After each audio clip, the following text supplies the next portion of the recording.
Telangana MP ఎన్నికల్లో చేవెళ్ల నియోజకవర్గం చాలా స్పెషల్. ఒకసారి గెలిచిన అభ్యర్థిని రెండోసారి ఓడించడం చేవెళ్ల ప్రజలకు ఓటుతో పెట్టిన విద్య. 2008లో నియోజకవర్గం ఏర్పడినప్పటి నుంచి సాగుతున్న ఈ సాంప్రదాయం ఈసారి కూడా కొనసాగుతుందా? గత ఎన్నికల్లో గెలిచిన బిజినెస్ మ్యాన్ గడ్డం రంజిత్ రెడ్డి మళ్లీ గెలుస్తారా?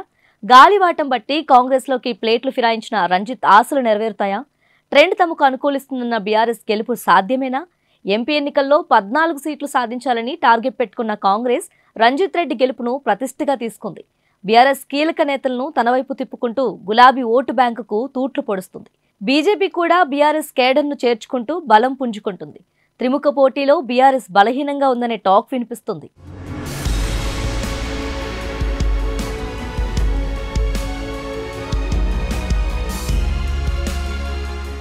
చేవెళ్ల నుంచి 2009లో కాంగ్రెస్ నేత ఎస్ జైపాల్ రెడ్డి గెలిచారు.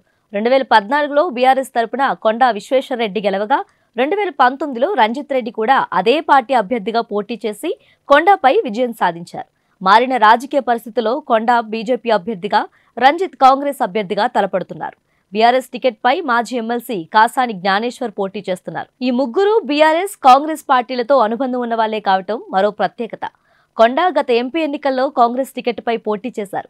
కాసాని 2018 అసెంబ్లీ ఎన్నికల్లో సికింద్రాబాద్ నుంచి పోటీ చేసి ఓడిపోయారు.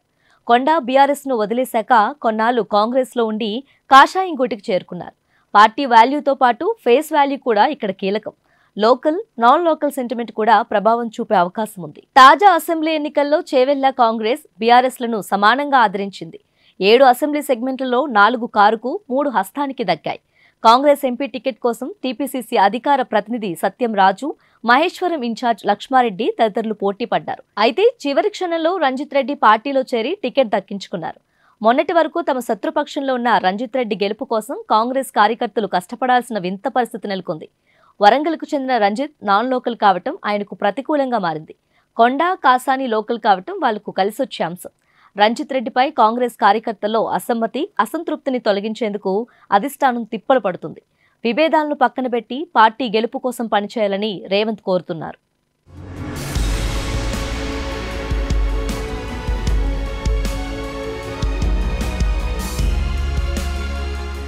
రంజిత్ రెడ్డితో విభేదాల వల్ల పట్నం మహేందర్ రెడ్డి, ఆయన భార్య సునీత బీఆర్ఎస్ కు గుడ్ బై చెప్పి కాంగ్రెస్ లో చేరారు.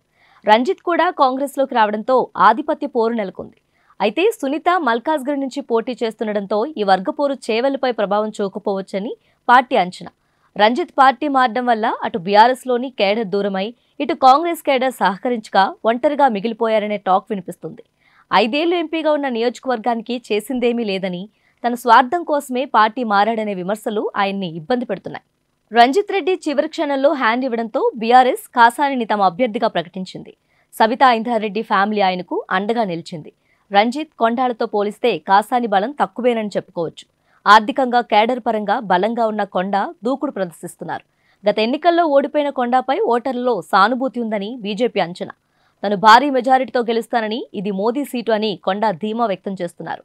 తెలంగాణలో బీజేపీకి 5-6 ఎంపీ సీట్లు వస్తాయని జాతీయ సర్వేలు చెబుతున్నాయి. వాటిలో చేవెళ్ల ఒకటని భావిస్తున్నారు. పోటీ ప్రధానంగా కాంగ్రెస్, బీజేపీ మధ్య ఉంటుందని, వచ్చే 40 రోజుల్లో ఎవరు పైచేయి సాధిస్తే వాళ్లదే విజయమని పరిశీలకుల అంచనా.